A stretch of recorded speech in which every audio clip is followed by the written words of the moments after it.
Actually आमची कुलदेवता आहे शांतादुर्गा आणि त्याच्यामुळे एक स्पेशल कनेक्ट आहे देवीशी सुद्धा, गोव्याशी सुद्धा आणि विशेष करून ह्या मंदिराशी. कारण प्रत्येक वेळी गोव्याला जाणं पॉसिबल होतं असं नाही, पण मेजर म्हणजे ज्या महापंचमी असतात किंवा काय तेव्हा दर्शनाला याचा एक छोटासा प्रयत्न असतो. तर खूप सुंदर वाटलं. म्हणजे लहानपणापासून मी इकडे सेवा होताना बघते, सांगीतिक सेवा, आणि असं प्रत्येक वेळी वाटायचं की काहीतरी देवीची सेवा ह्याही माध्यमातून करता आली पाहिजे.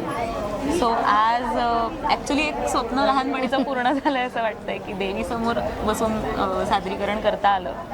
आणि ही सुरांची छान काय स्वरसुमन आपण म्हणू शकतो की तिच्या चरणी अर्पण करता आली. नक्कीच हार्मोनियमवरती जेव्हा तुझे हात चालत होते ते इतके सहज चालत होते आणि त्यामुळे ते नक्कीच पोचली असणार देवीपर्यंत. पण जेव्हा तू हार्मोनियम वाजवते आणि अशा माध्यमातून कौतुक मिळतं तेव्हा कसं वाटतं? ॲक्च्युली खूप छान वाटतं. कारण लहानपणापासून शिकायला सुरुवात केली होती. इनिशियली जेव्हा सुरुवात केली तेव्हा आपण हॉबी म्हणू शकतो एवढंच ते होतं. आणि एक स्टेज अशी होती की जेव्हा असा खूप सिरियस विचार झाला की हो आपण हे परस्यू करायला पाहिजे. म्हणजे अकॅडमिकली आपण काहीही शिकू किंवा काहीही जॉब करू, पण हे एक ॲज अ प्रोफेशनसुद्धा परस्यू करायला पाहिजे. तर त्याच्यामुळे जेव्हा इतका छान श्रोतावर्ग मिळतो, कारण खूप मनापासून लोकं ऐकत होती, ॲप्रिशिएट करत होती, तर खूप छान वाटतं. येस. जाता जाता तुझ्यासारखे अनेक कलाकार आहेत ज्यांना माध्यमं मिळत नाही. आपल्याकडे माध्यम आहे, आपल्या सारस्वतांमध्ये अनेक कलाकार आहेत जे त्यांचा ही जी कला आहे ती त्यांना या माध्यमातून काय आवाहन करशील? आणि हे सोशल जे प्लॅटफॉर्म्स आहेत, आपले डिजिटल प्लॅटफॉर्म्स आहेत, ते किती महत्त्वाचे असतात कलाकारासाठी? बऱ्यापैकी महत्त्वाचे असतात. कारण तुमचा रीच वाढतो, तुम्ही बऱ्याच लोकांपर्यंत पोहोचू शकता खूप सक्षमपणे.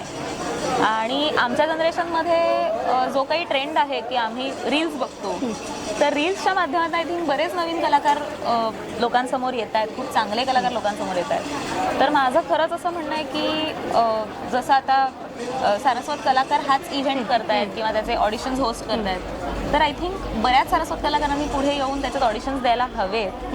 सो आपल्याला पण एक चांगला कलाकार बेस आपला तयार होईल की कोण कुठल्या तारखे अवेलेबल आहे ते बघून आपल्याला अजून उत्तम उत्तम कार्यक्रम देता येतील. नक्कीच. जसं यशोदा म्हणाली तसं तुमच्यासाठी हे माध्यम आहे, आमच्यापर्यंत पोचा. तुमची जी काही कला आहे ती आमच्यापर्यंत पोचवा. सारस्वत कनेक्ट हे त्यासाठीच आहे. सो थँक्यू सो मच आणि तुला तुझ्या पुढील वाटचालीसाठी खूप खूप शुभेच्छा. थँक्यू.